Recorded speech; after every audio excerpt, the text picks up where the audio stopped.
E aí pessoal, estamos aí de volta com mais uma live astrológica e hoje o assunto é magia e astrologia. A gente vai trocar uma ideia sobre a magia astrológica, a magia vista pelo ponto de vista da astrologia. E quem vai trocar uma ideia com a gente hoje é a Filipa Araújo, lá de Portugal, pesquisadora, tradutora e está chegando aqui para falar com a gente. Deixa eu puxar ela aqui.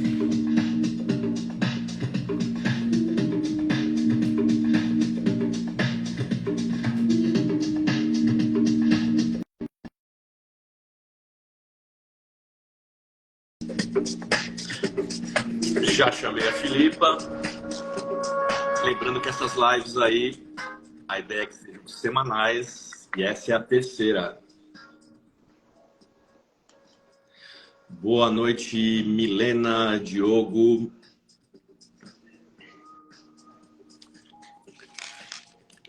Boa noite, Max, Primal Waters, Maria 2022, Andréa Ronaiser, Carol Fulaneto, Raquel Cordeiro. Olá, Filipa. Olá, Paulo, estás bom? Boa noite. Boa noite, como é que estás? Tudo Boa bem? noite a Melhor todos. agora. Tudo bem. Filipa, Olha, primeiramente, Paulo, obrigado por estar obrigada aqui eu com a pelo gente. convite. Diga lá, você ia falar alguma coisa, Filipa? Eu só te queria dizer, é que eu estou aqui contigo, não é? Mas eu não consigo ver a tua cara, não sei se é um problema qualquer no meu Instagram, eu não te consigo ver a ti. Deixa-me ver se... Ok, não te consigo ver, eu consigo te ouvir, por isso vamos fazer uma live em que eu não te consigo ver, mas te consigo ouvir. Consegue me ouvir? Sim, mas não te consigo ver. Se quiseres procurar, não sei se tem alguma coisa no seu ecrã. Enquanto isso, as pessoas estão chegando aqui. Boa noite, Josiele, Ok. Max, Santo Rock Bar. Lembrando que hoje a gente vai trocar uma ideia aqui sobre magia astrológica. Magia pelo ponto de vista da astrologia e mais especificamente sobre a astrologia perso-islâmica, que é um assunto aí o qual a Filipa já pesquisa há alguns anos. Filipa, se você quiser também, e se você não se importar de ir no modo sem me ver, sem problema. Se não, também a gente pode... Olha, vamos fazer, eu estou a ouvir muito bem, não te consigo ver, mas podemos conversar de qualquer das maneiras, toda a gente nos estiver a ver bem, ótimo. Sim, perfeito. Vai ficar gravado sim, Raquel. Bom, a gente escolheu esse tema, na verdade, eu e a Filipa, né?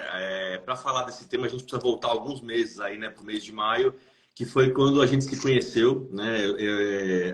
Eu e a Filipa, a gente se conheceu em Portugal, lá na cidade de Batalha, onde aconteceu a conferência Tools of Art, que é uma conferência organizada pelo Astra Project, que é um coletivo de acadêmicos historiadores da astrologia.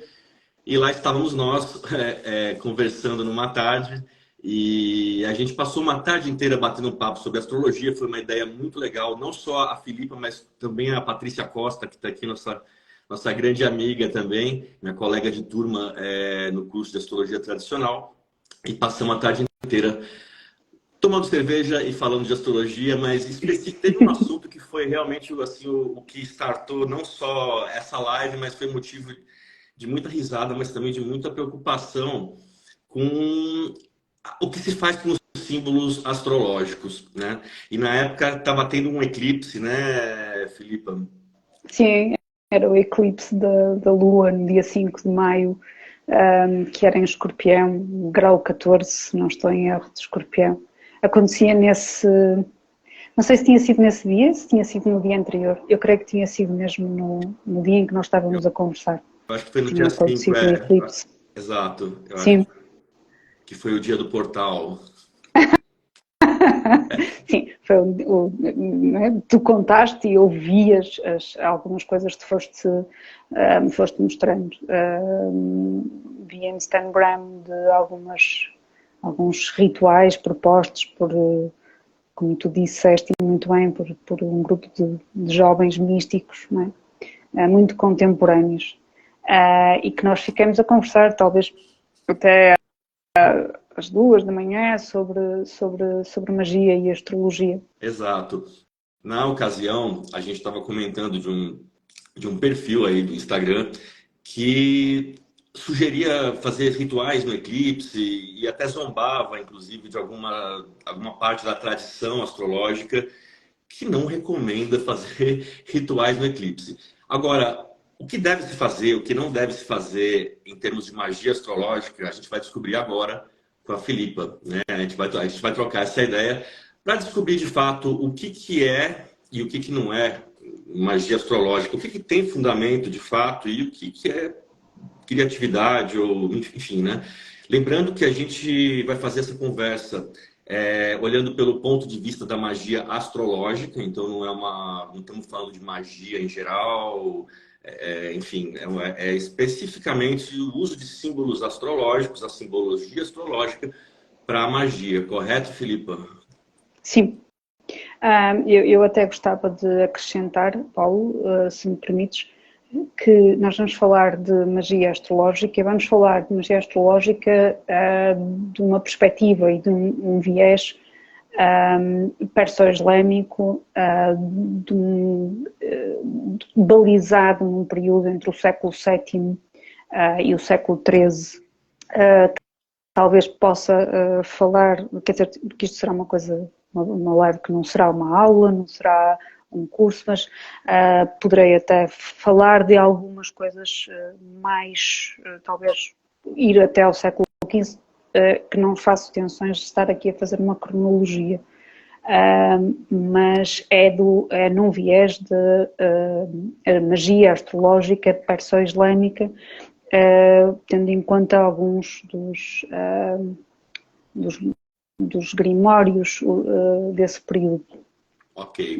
Então vamos começar. Portanto, não é perdão, Paulo, não é magia num sentido lato, não é magia popular, não é magia feita de outra forma. Portanto, vamos falar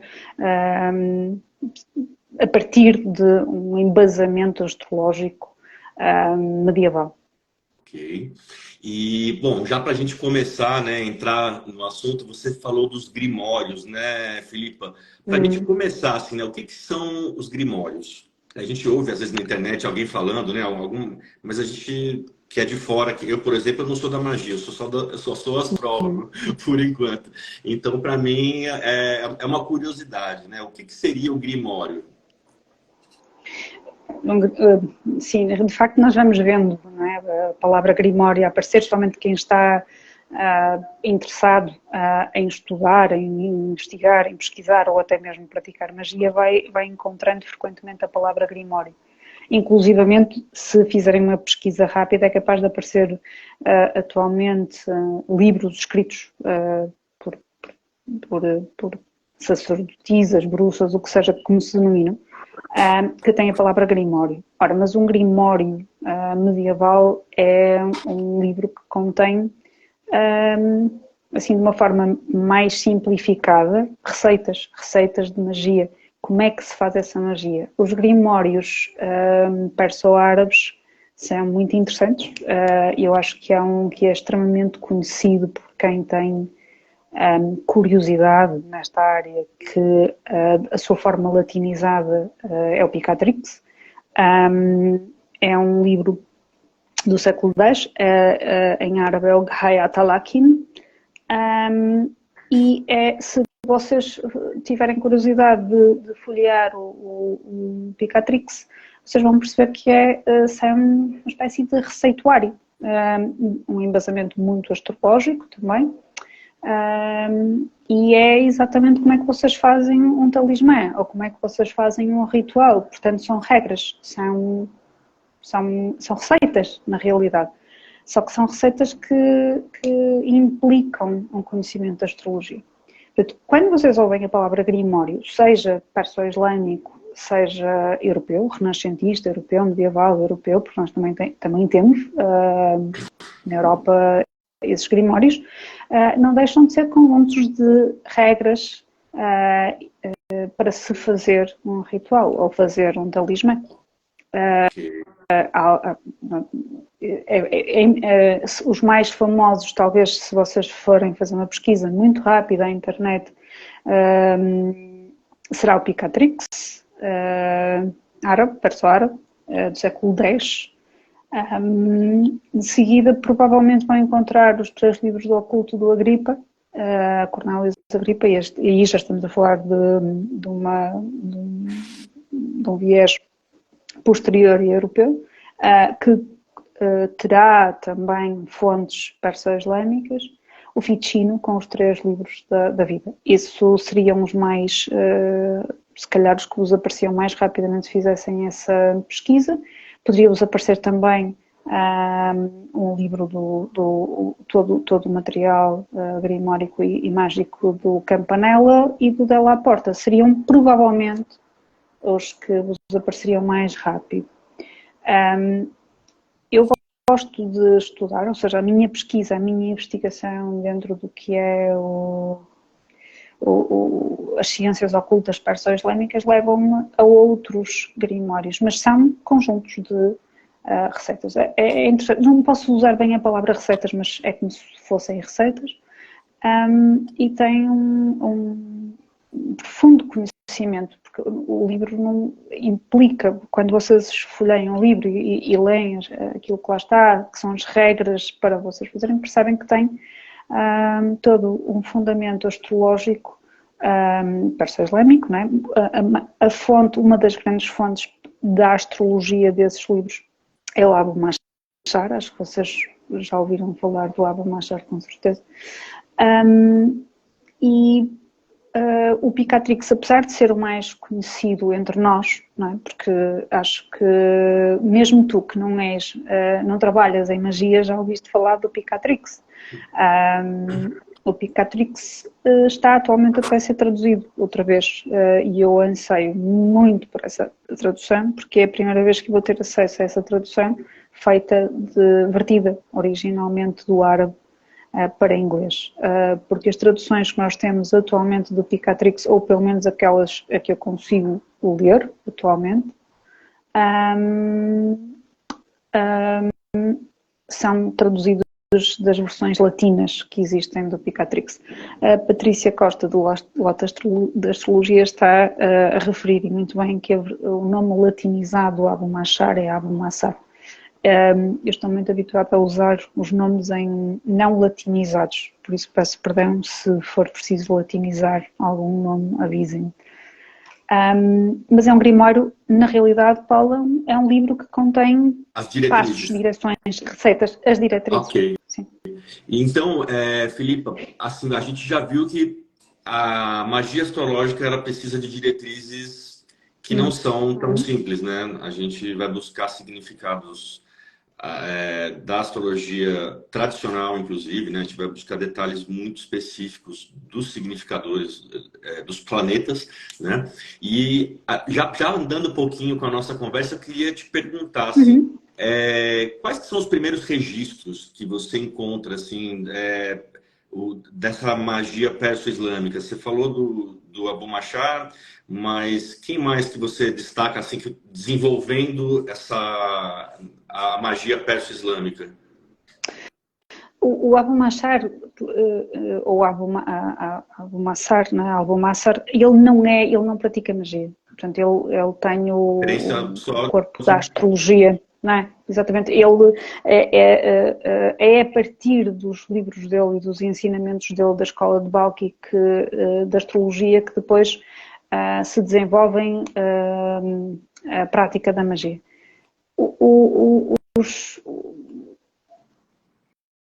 Posso-te dizer que talvez dentro do período perso-islâmico as primeiras formas que eu vi de prática mágica astrológica são os quadrados mágicos, mas eles têm uma abundância muito grande de talismãs e amuletos, portanto é muito difícil especificar-te, sabes, qual é a primeira forma, porque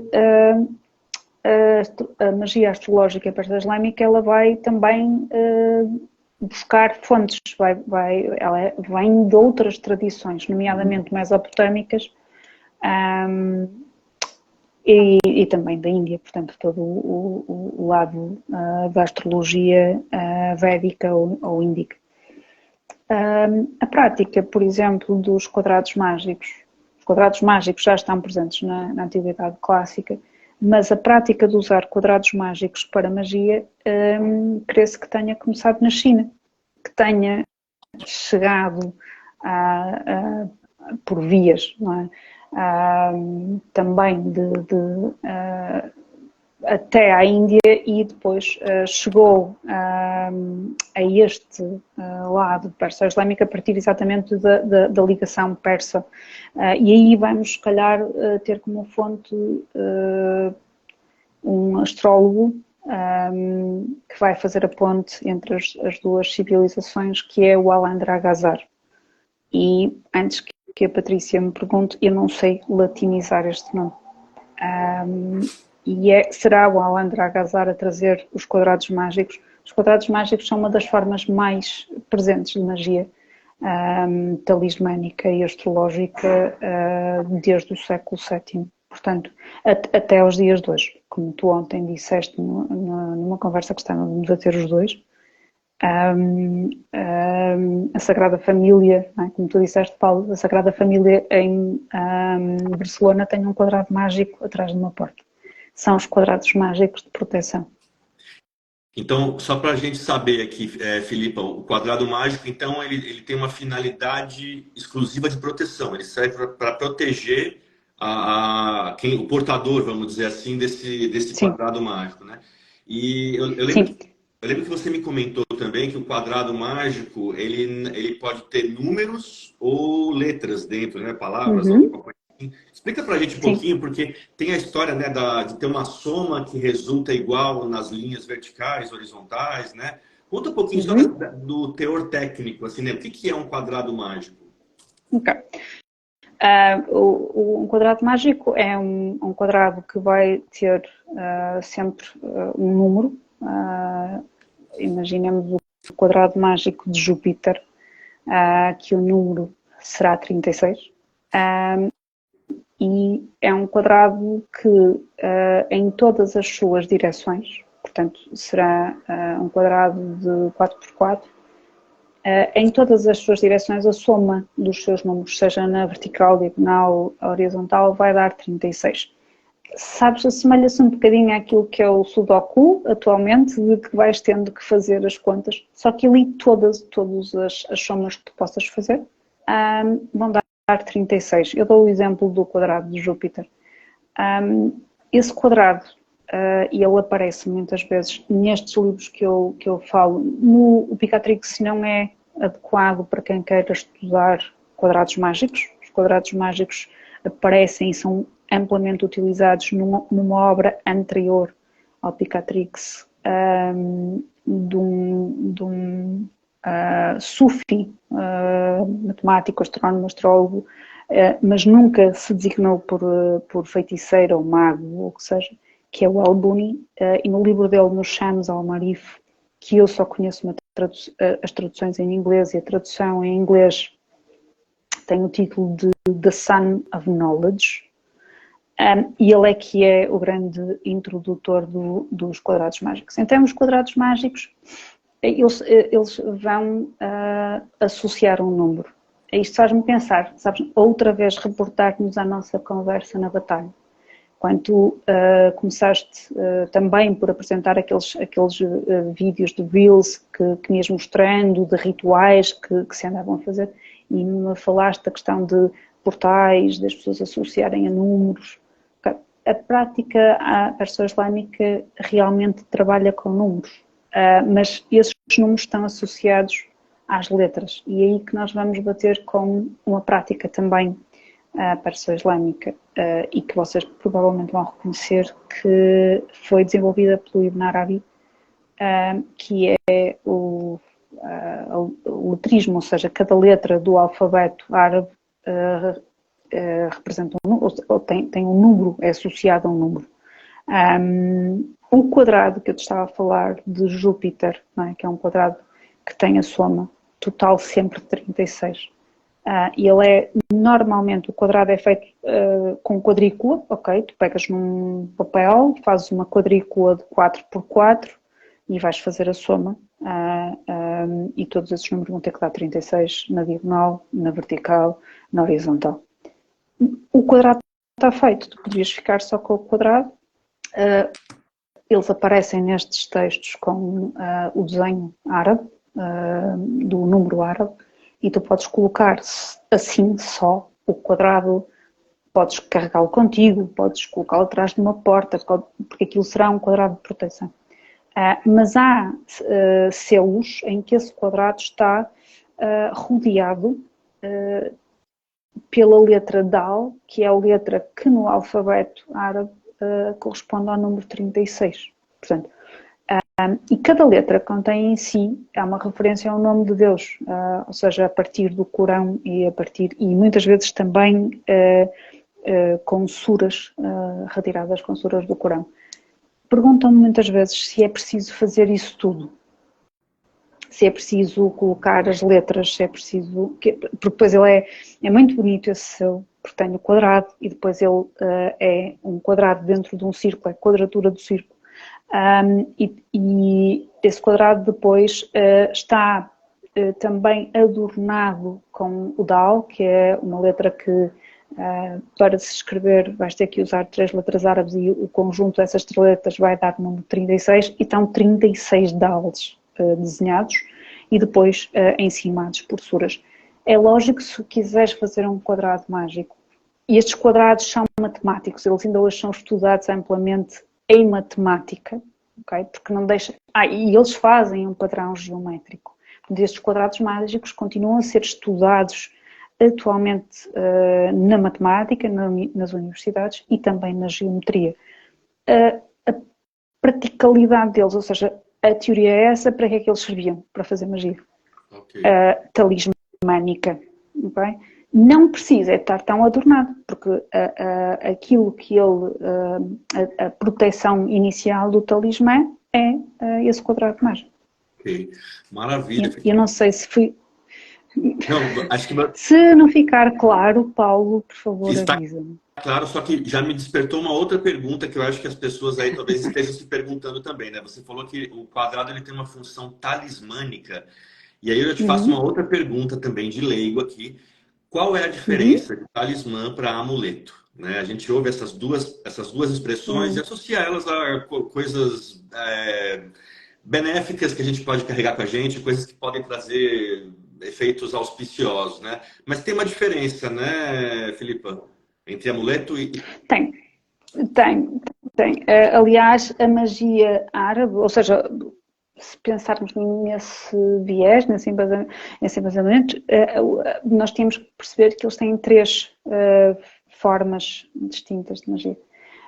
Mas há uma coisa interessante que é a diferença entre um amuleto e um talismã nesse período, ou para eles, né, para esse contexto. Um talismã, ou melhor, vou começar por um amuleto. Um amuleto pode ser algo, pode ser uma pedra, pode ser um metal, pode ser o que tu quiseres, pode ser um pedaço, um tecido, sabes, um pedaço de seda em que vais utilizar para fazer esse amuleto. Geralmente os amuletos são muito associados a pedras e a pequenos pendentes que possam ser feitos. Vemos alguns em metal, alguns em barro, porque eles faziam alguns em barro, e são utilizados e são usados como amuletos porque estão a trabalhar a propriedade oculta natural dessa pedra. Portanto, nós sabemos astrologicamente que as pedras, as flores, as plantas, os minérios, todos eles têm uma associação planetária. E eu posso saber, por exemplo, que, sei lá, uma ametista terá uma associação a Mercúrio, por exemplo. E, então eu vou pegar uma ametista e vou usá-la pela associação planetária que ela tem. Não vou, sabes, fazer nenhum tipo de processo ritual de talismã, né? Portanto, eu vou usá-lo pela propriedade oculta natural do próprio material. É muito normal ver, por exemplo, ainda hoje nos mercados, nos países do Norte da África, aquilo que nós cá em Portugal designamos pela mão de Fátima, não é? Que é um talismã, mas pode ser só um amuleto. Vai depender da forma como ele é feito. Eu já vi essas mãos com quadrados mágicos e, portanto, isso já não é um amuleto, já é um talismã. Se for só a mão desenhada, será um amuleto. O famoso olho da Turquia, que é conhecido pelo olho da Turquia, que é um olhozinho azul com o interior negro, que é o comumente utilizado no Mediterrâneo inteiro contra o mal-olhado. Aqui no Brasil, só um parênteses, Filipa, só um parênteses, aqui no Brasil é o olho grego, que todo mundo não, né? Muita gente usa, mas é o olho da Turquia. Grego, turco. E são amuletos. E são amuletos que funcionam nesse sentido, porque estão a ser usados como proteção, não é? E eles só não têm a mesma questão de como é que eles são feitos. Esses amuletos, tu podes fazer um amuleto em casa, não é? Porque tu podes usar. Eu estava a ver se tinha aqui, por exemplo, eu acho que toda a gente conhece pedras, não é? Toda a gente pode chegar, e então aí no Brasil, com a quantidade de pedras que vocês têm, semi-preciosas e preciosas, que podem ir a uma loja comprar uma pedra. Portanto, eu posso dar este exemplo. Temos aqui uma pedra levanta um pouquinho mais só, levanta ela, isso, assim. Isso. Ok, isto é só um amuleto, ok? Isto não é, de facto, um talismã. Porquê é que ela não é um talismã? Porque eu não a trabalhei como talismã.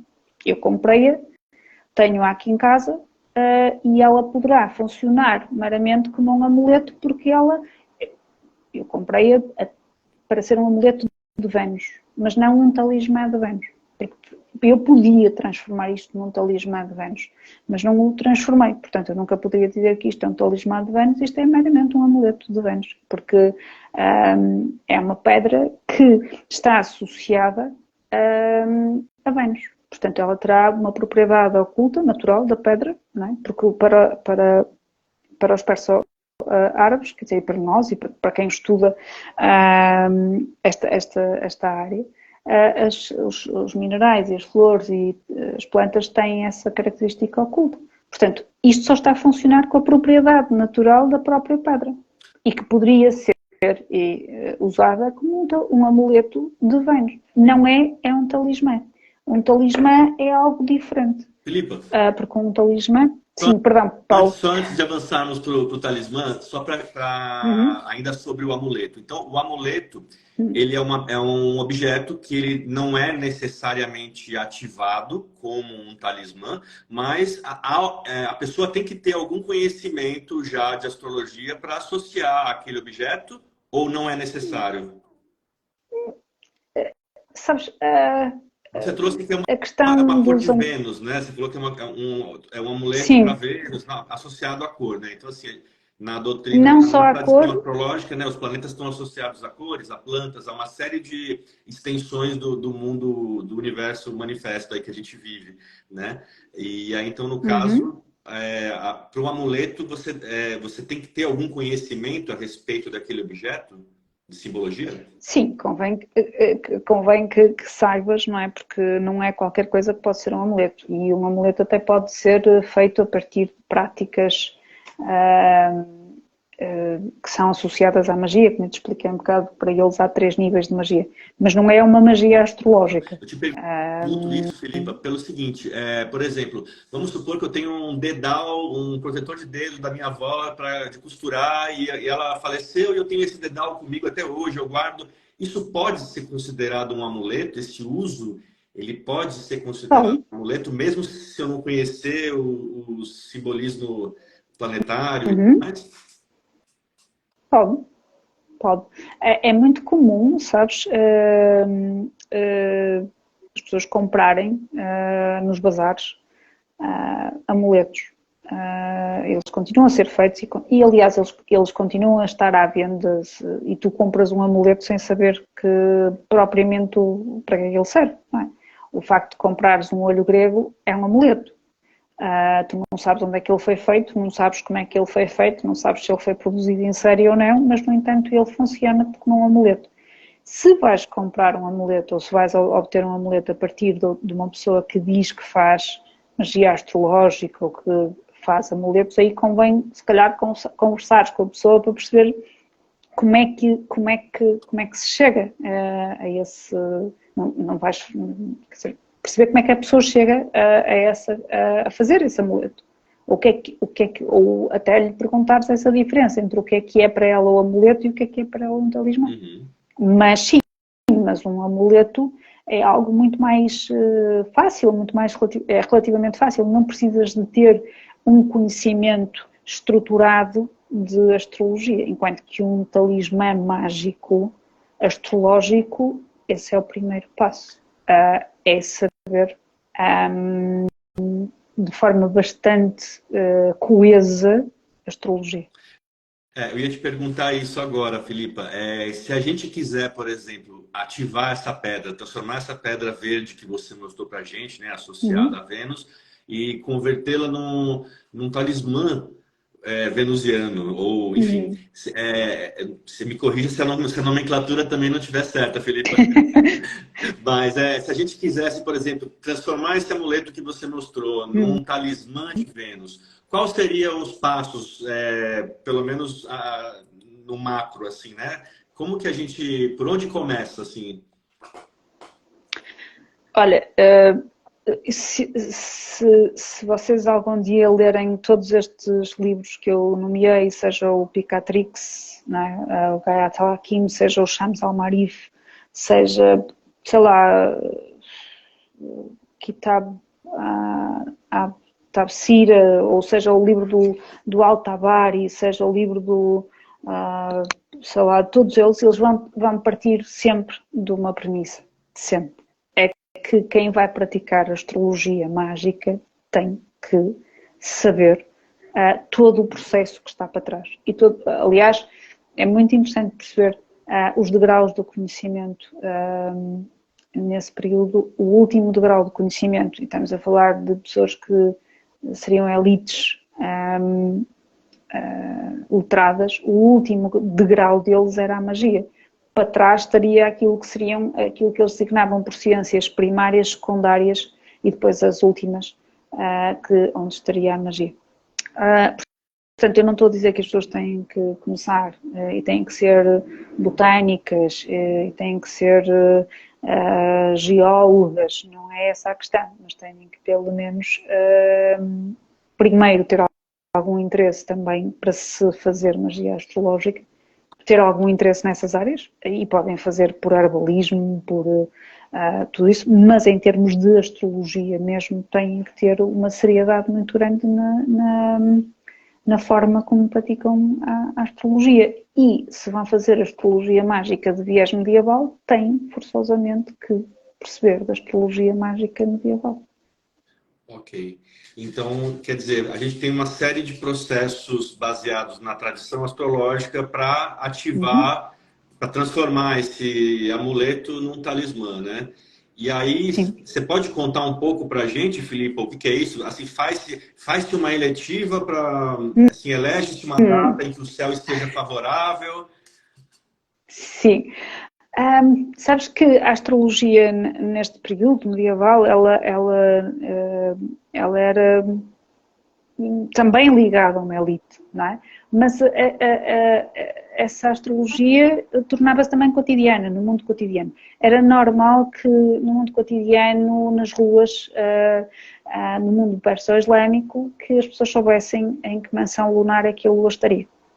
Aliás, é a lua e são as eletivas que popularizam a astrologia. E a importância das eletivas. As eletivas fizeram-se para erguer cidades, não é? Bagdá, por exemplo, mas faziam-se eletivas para fazer todo tipo de talismãs. Inclusivamente, se calhar, uma das formas mais usadas também desses talismãs a partir de elettivas de mansões lunares tinham um interesse médico, medicinal, para se poder fazer tinturas e lectuários, poder fazer medicamentos a partir dessa data. Uma eletiva é essencial. Claro que, e para quem estuda eletivas, as eletivas podem ser feitas para todos os fins, não é? Para eu quero casar, ou alguém quer se casar e quer se casar num dia, numa hora que seja propícia a isso, pede uma eletiva, não é? Para que alguém lhe indique esse dia mais adequado, quer mudar de casa, quer começar um negócio, quer, sei lá, essas eletivas são feitas, não é? Determina-se um dia adequado, uma hora adequada, aquilo que é pedido. Na magia é muito difícil, Paulo, porque nós estamos a contar com posicionamentos muito específicos. É uma das grandes dificuldades em encontrares, muitas vezes, a eletiva que está a ser referenciada quando se está a estudar isto. Então, há uma série de regras. Portanto, eu não aconselho ninguém a fazer astrologia mágica sem saber como é que é uma boa eletiva. É lógico que, cotidianamente, é muito difícil tu dizer-me assim, olha, como é que se faz temos que esperar, então, para fazer um talismã de Aquário, de Saturno em Aquário, até que o Saturno entre outra vez em Aquário. É verdade. E temos muitos anos pela frente. A questão é possível fazer um talismã que tenha a mesma força de um Saturno em Aquário? Sim. E aí é onde entra a Lua. Porque eu vou utilizar uma eletiva, vou usar uma mansão lunar que possa, repara, a eletiva ou uma mansão lunar que possa ter a intenção que se quer atribuir ao talismã. Por isso, a Lua é fundamental. A Lua e magia andam de mãos dadas na magia astrológica medieval. E é daí que se calhar nós hoje vemos, sabes, Paulo, aquela questão muito contemporânea de se fazer rituais de Lua.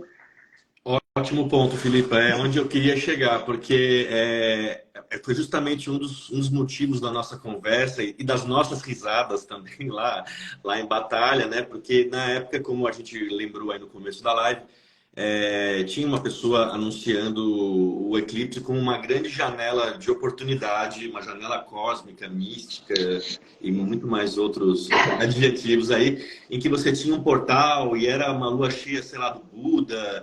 E eu sei que eram 3 promoções, era uma super promoção, eram 3 oportunidades pelo mesmo portal. E aí a gente começou a rir e falou, cara, o que eu não li da astrologia? Será por onde que caminho que eu fui que eu não vi essas coisas, né? Óbvio que a gente estava brincando, na verdade quem estuda astrologia sabe que um dos princípios básicos é a transmissão de luz, né? Os aspectos astrológicos e a relação dos planetas, ela se dá pela transmissão de luz. E o eclipse, ele é uma ausência de luz, correto, Filipa? Sim.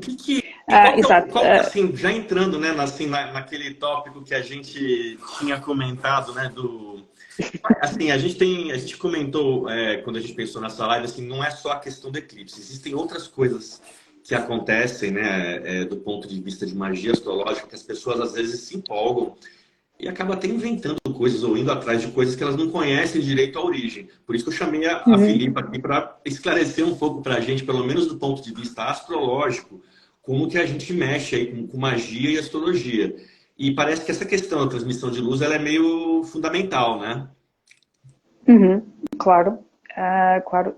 Sabes que eu tenho que reforçar que a minha área de interesse de estudo e de prática vem da astrologia e do período perso-islâmico do século VII ao século XIII. Portanto, eu não vou falar do que se está a fazer atualmente, e é por aqui. Mas se pensarmos que desde até anteriormente, não é? Desde esse período, se falarmos na astrologia helenística, portanto não precisava de ser no viés perso-islâmico, nós sabemos e quem estuda a astrologia nessa fase sabe que uma lua nova, uma lua cheia, são dois posicionamentos complicados, são difíceis, quer dizer, numa lua nova tens uma conjunção do Sol e da Lua, portanto tu tens uma ausência, e astronomicamente, não só astrologicamente, não é? Tens uma ausência de luz, portanto o Sol está a tapar a luz da Lua, portanto, e nós sabemos que não é um período adequado para se fazer rigorosamente nada. Tu não vais começar algo até essa lua nova passar, não é? Numa lua cheia estás num momento de oposição. No momento de oposição é um aspecto de maior tensão entre planetas. Portanto, tu não vais querer fazer um ritual no momento de maior tensão entre os luminares. Em lua nova é aquilo que, se fosse um outro planeta, seria uma combustão. Era o Sol literalmente a abrasar a Lua. Portanto, não seria esse o momento. É lógico que eu vejo, não é? Passando pelas redes sociais, eu vejo muitas vezes pessoas a fazerem rituais de lua nova, rituais de lua cheia, todo o tipo de rituais. Eu, como a minha perspectiva é quase académica nesse sentido, portanto ele tem um lado académico, apesar de eu depois trazer isto para a minha prática, portanto eu gosto de trazer os dois mundos, fazer uma junção dos dois mundos. Eu nunca vi nenhum dos grimórios e dos textos que me chegam às mãos, em algum tipo de altura, alguém sugerir comumente esse tipo de ritual. Não quero com isto dizer que não poderia um dia destes encontrar algo, porque os manuais, os grimários árabes e o material árabe, ele é imenso e nós temos acesso, ou eu tenho acesso a uma ínfima parte do que existe. Se algum dia eu encontrar, eu também terei todo o prazer em dizer está aqui. Até à data não encontrei. Pior do que isso são os eclipses, se nós pensarmos no que é a tradição perso-islâmica. Os eclipses, não é? Nós usamos na astrologia tradicional para marcar onde é que estão o nodo norte e o nodo sul, né? A cauda do dragão e a cabeça do dragão. E então aí estamos literalmente proibidos, não é? de fazer seja lá o que for em termos ritualísticos. Portanto, aí há mesmo, sabes, uma proibição de eclipse, porque tudo que tu possas fazer durante um eclipse será literalmente para não ser visto. Portanto, as únicas sugestões que te dão é se vais praticar alguma coisa de mal. E aí sim, mas como eles também são muito interessantes porque eles dão essas indicações, que é uma das coisas que me dizem sempre, mas a magia astrológica perso-islâmica pode ser demónica, porque utiliza djinns e porque utiliza... é mais uma vez uma das indicações que os livros contêm. Quer o Al-Buni, quer o autor do Picatrix, que é o Maslam Al-Qurti, eles indicam, não, vocês podem fazer, está lá, mas cabe-vos a vocês decidir se querem fazer ou não. Quer dizer, e fazer um ritual no eclipse é fazer um ritual dessa natureza. Portanto, só se quiseres fazer um ritual dessa natureza. Olha, a Raquel Cordeiro comentou aqui, é o ritual para esconder corpos. Literalmente. E não só, e para fazer ascender não é, a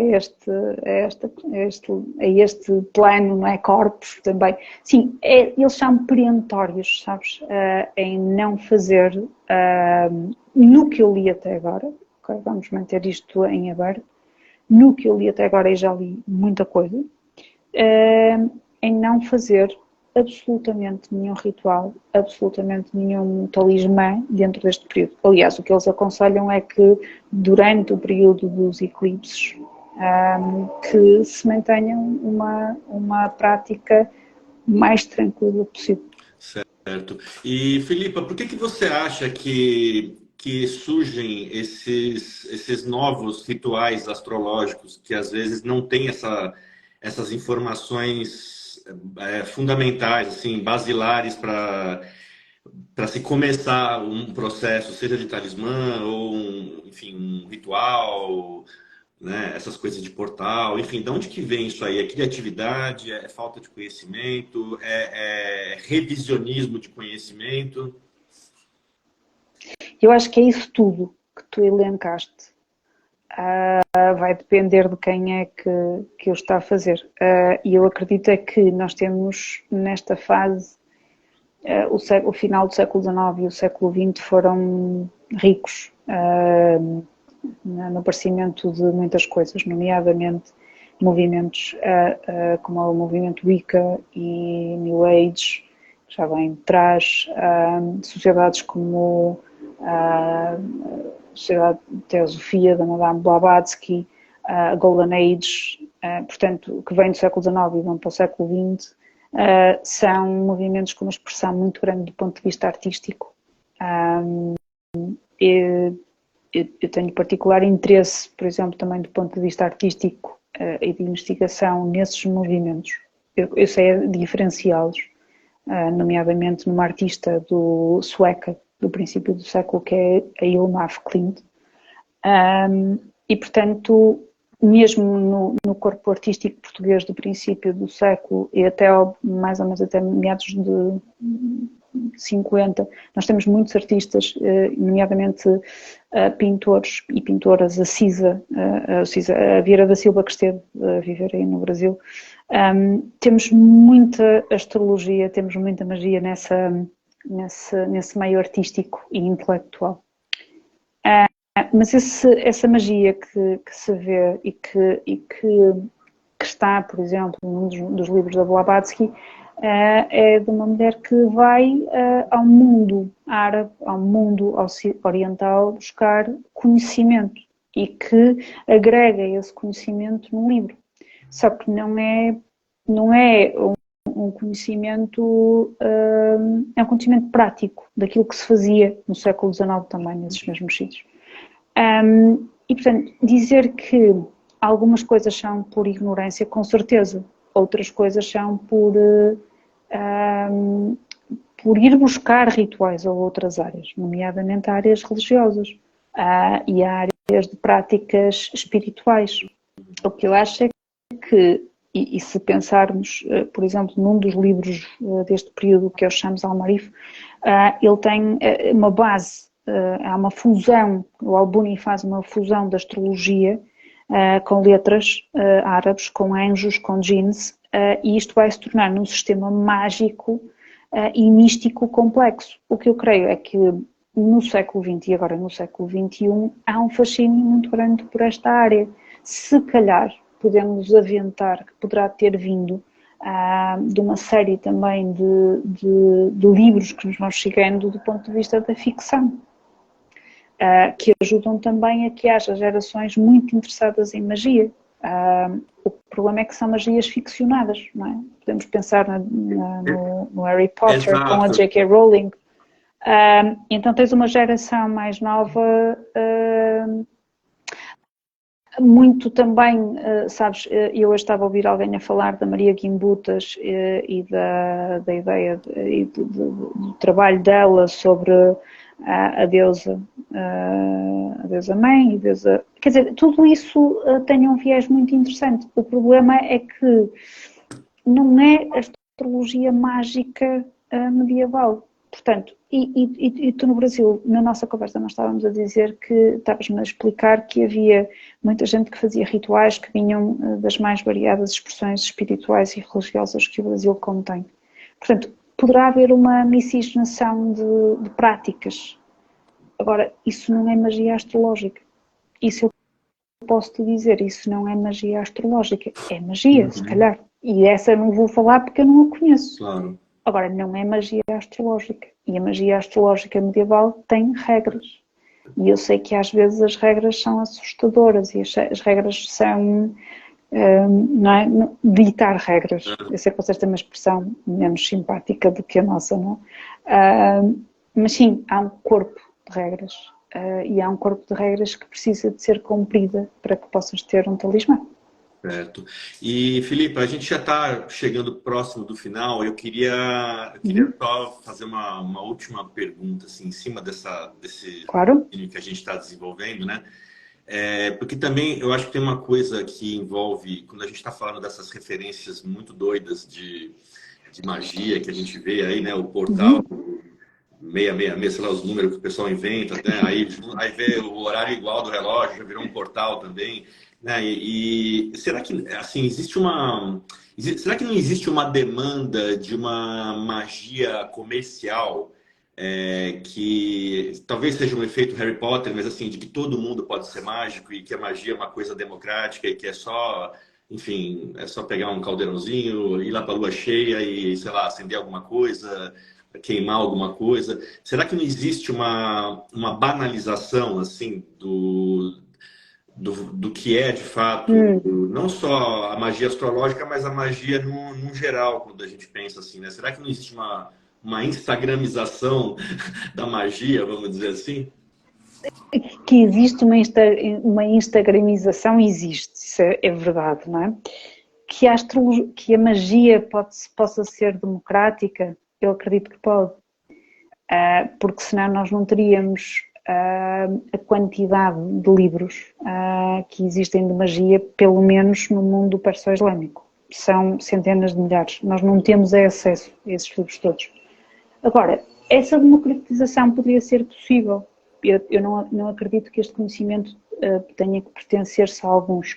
O patamar para se chegar a esse conhecimento da astrologia mágica é que é longo, árduo e duro.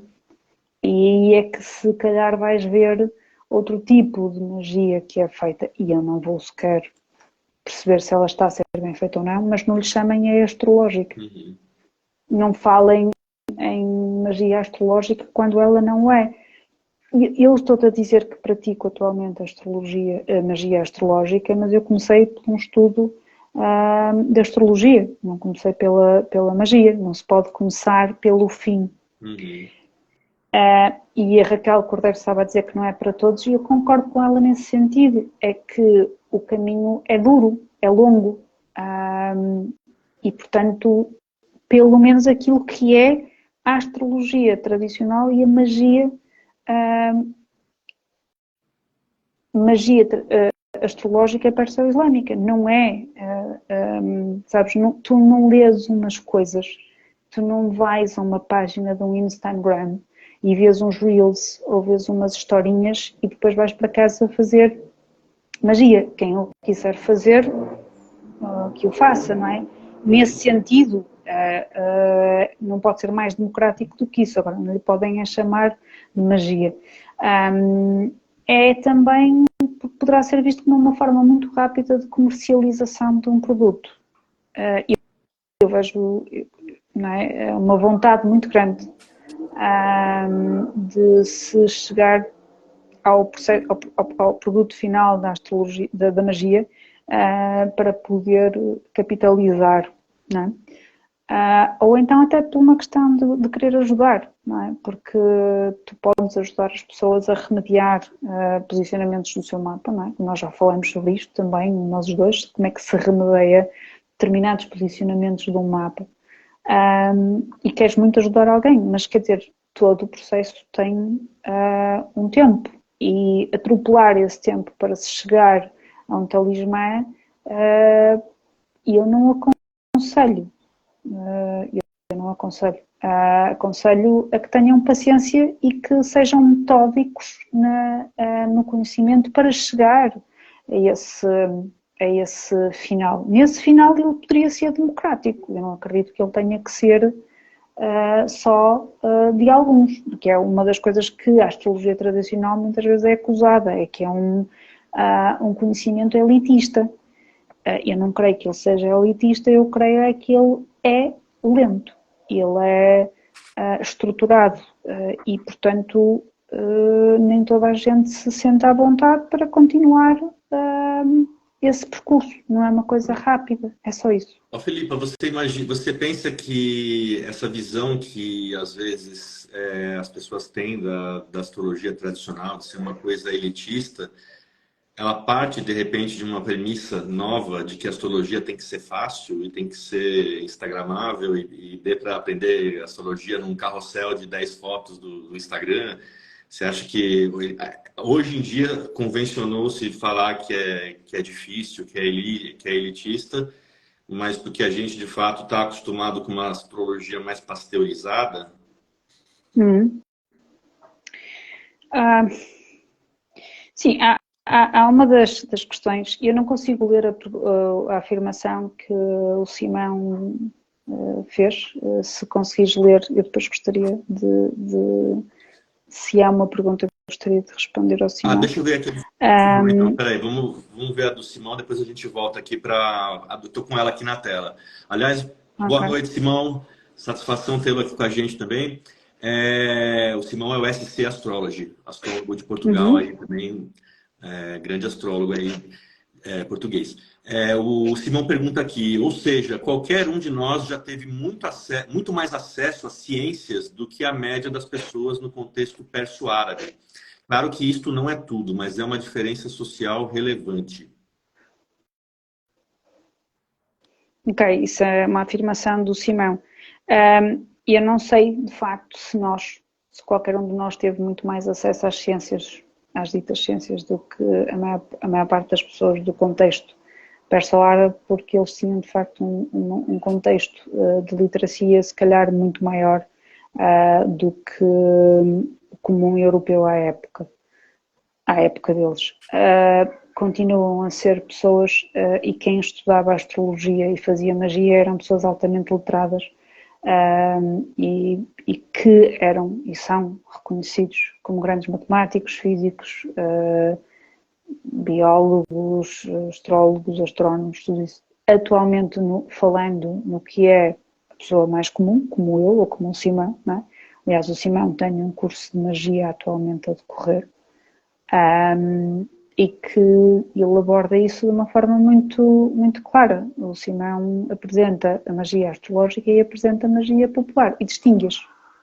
E isso é que é importante, é que se faça essa distinção. Eu, apesar de ser investigadora da área e praticar, eu não dou um curso de magia.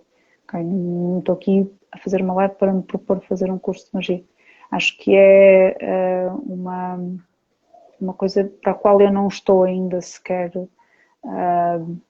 virada ou preparada, e acho que o Simão teve muita coragem em fazer um curso, lhe chamar um curso de magia e de astrologia. Não é fácil porque neste momento nós temos essa diferenciação entre o que é magia popular e magia astrológica. Esse lado elitista pode ser muitas vezes olhado, ou seja, pode ser conotado com a magia astrológica, porque há uma presença muito forte da magia popular, pelo menos em Portugal e no norte de Portugal. Era algo muito praticado. É normal em Portugal as pessoas andarem com coisas cozidas à roupa, ou seja, pequenos amuletos cozidos à roupa.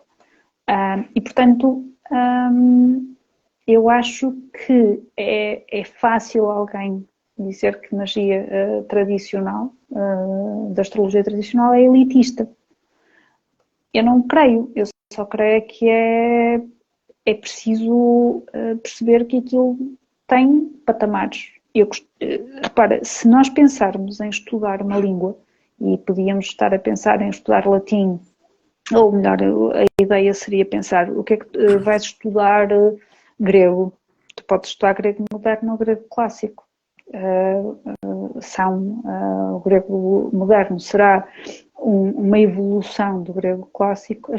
A questão da astrologia tradicional ou da magia tradicional, da astrologia tradicional, também tem esse embasamento.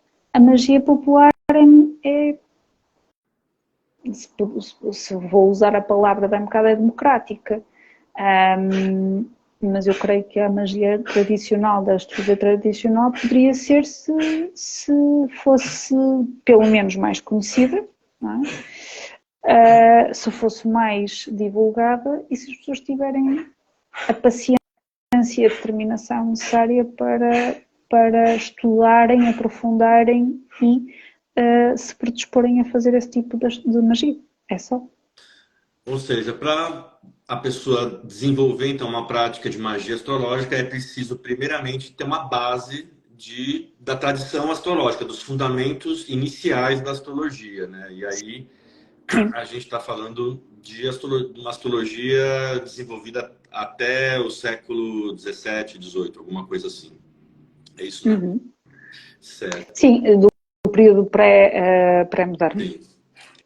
E, bom, Filipa, a gente está chegando já no nosso horário. A gente conseguiu cobrir alguns dos pontos mais importantes aí, né? Realmente é um assunto que vai longe, né? Eu acho que o principal, né, um dos motos principais que a gente queria tratar aqui era essa questão, né, da banalização da magia astrológica, né?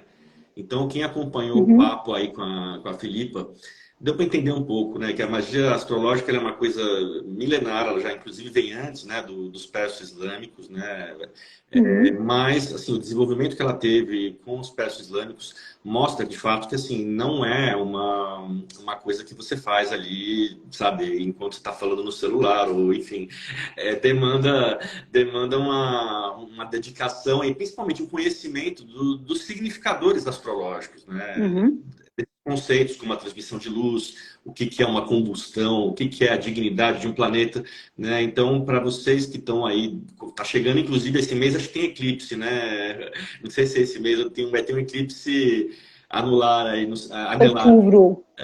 Outubro. Outubro, isso.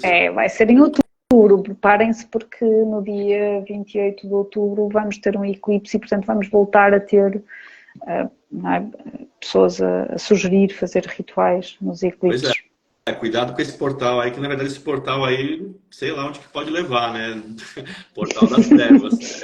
Mas, Filipa, queria te agradecer aí por esse papo incrível aí. Para quem está chegando agora, o papo vai ficar gravado aqui nos Reels.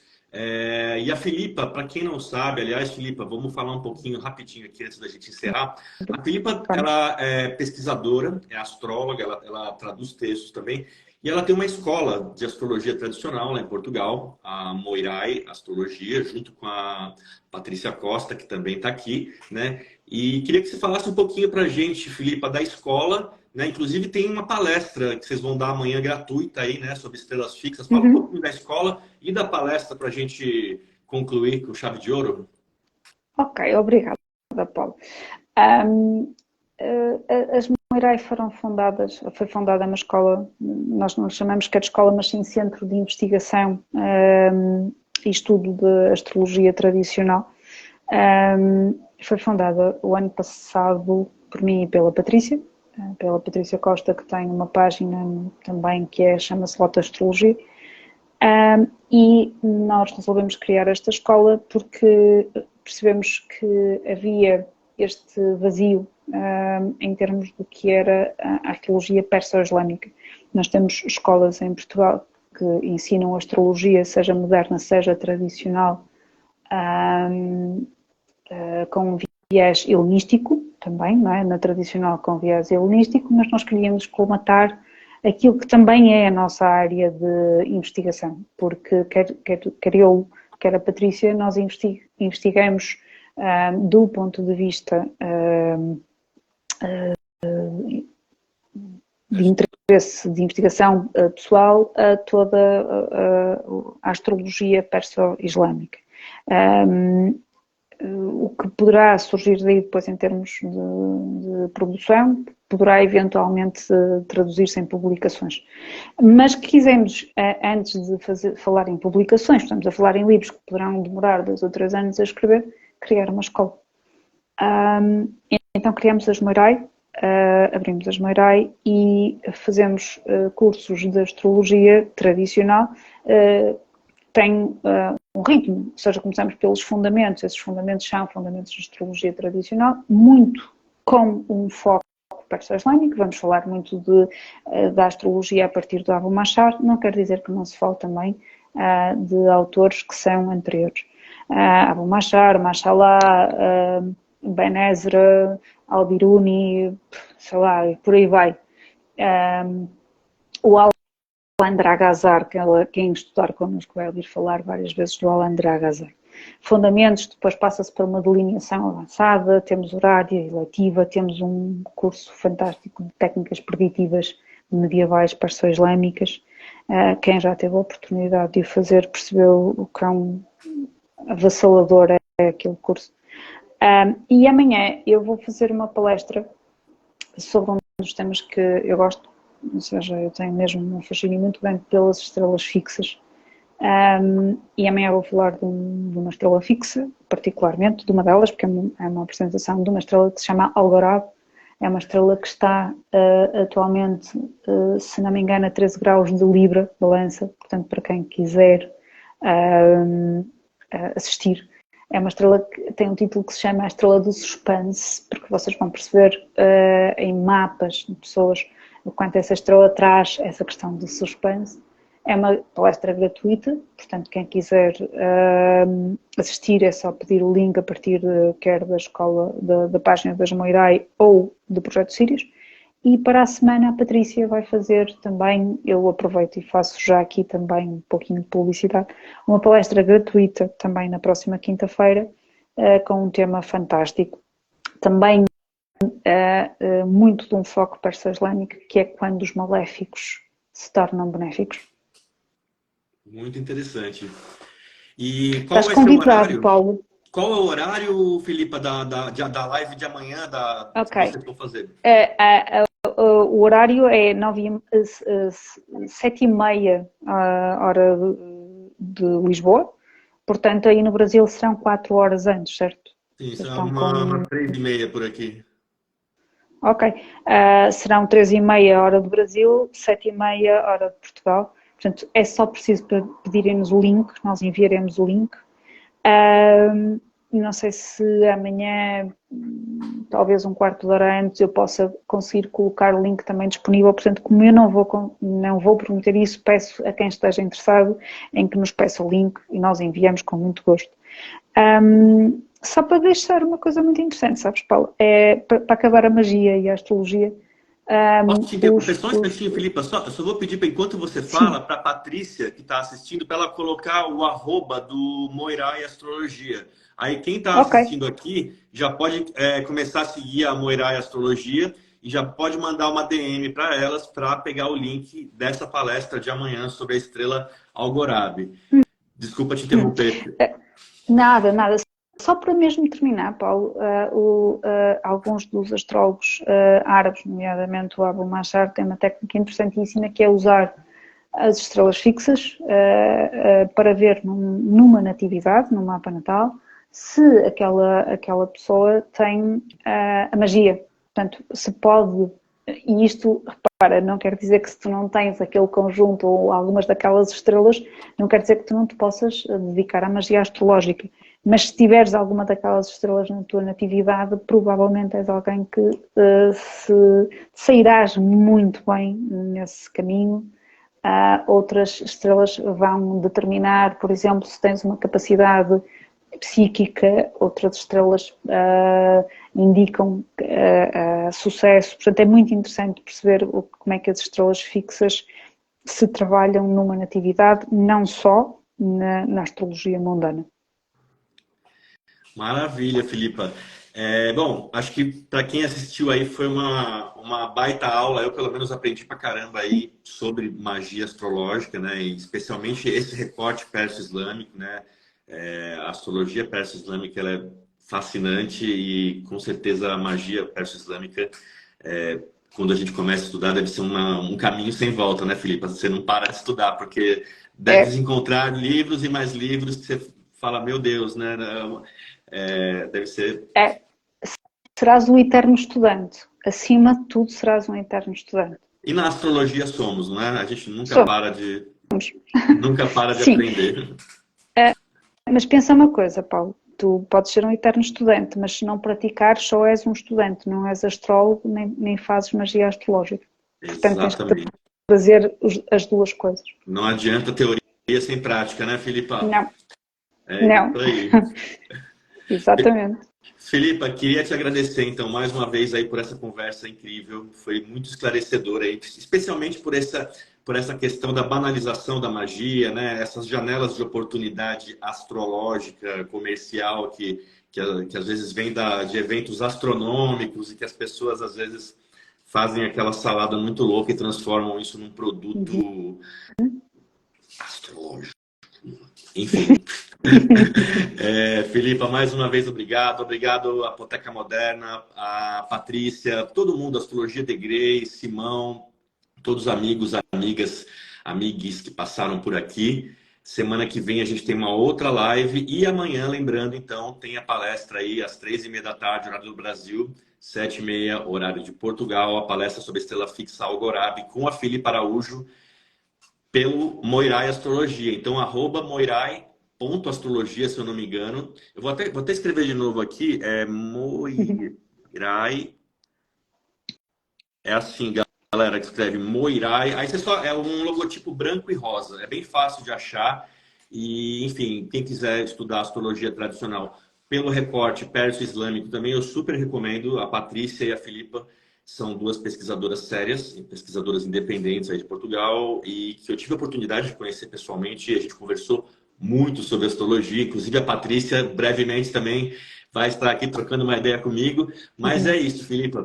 Queria te agradecer mais uma vez. Foi um papo muito esclarecedor e eu acho que você vai ter que voltar em algum momento para a gente continuar essa conversa, porque é muita informação e a gente já conseguiu avançar um pouco aí em direção a esse tema da magia astrológica. Filipe, uma boa noite. Paulo, obrigada. Eu é que te agradeço e terei muito prazer em regressar para falar contigo e espero encontrar-nos em breve pessoalmente. Eu também. Gente, o Brasil e Portugal tem uma conexão astrológica muito bonita. Eu recomendo, quem é brasileiro e não conhece, pesquisem sobre os astrólogos portugueses, sobre a comunidade astrológica portuguesa. Eu fui muito bem recebido quando eu estive lá em maio, fiz grandes amigos e, bom, essa live ela é uma consequência disso. Então, pesquisem. A Moirai é uma escola séria, elas são pesquisadoras sérias e se você quer aprender a tradição astrológica por um recorte perso-islâmico, procura a Filipa e a Patrícia da Moirai Astrologia. É isso, Filipa. Paulo, obrigada. É isso, foi um prazer estar aqui à conversa contigo, acima de tudo. Foi voltar à batalha quase, mas desta vez pelo ecrã. Sim, foi maravilhoso. Gente, uma boa noite para vocês, então. Boa noite. Essa live fica gravada lá nos Reels e semana que vem tem mais uma live também bem especial, uma outra convidada bem especial sobre um tema bem especial. É isso aí, gente. Uma boa noite a todos e todas e todes. Até semana que vem. Tchau, tchau. Boa noite. Boa noite.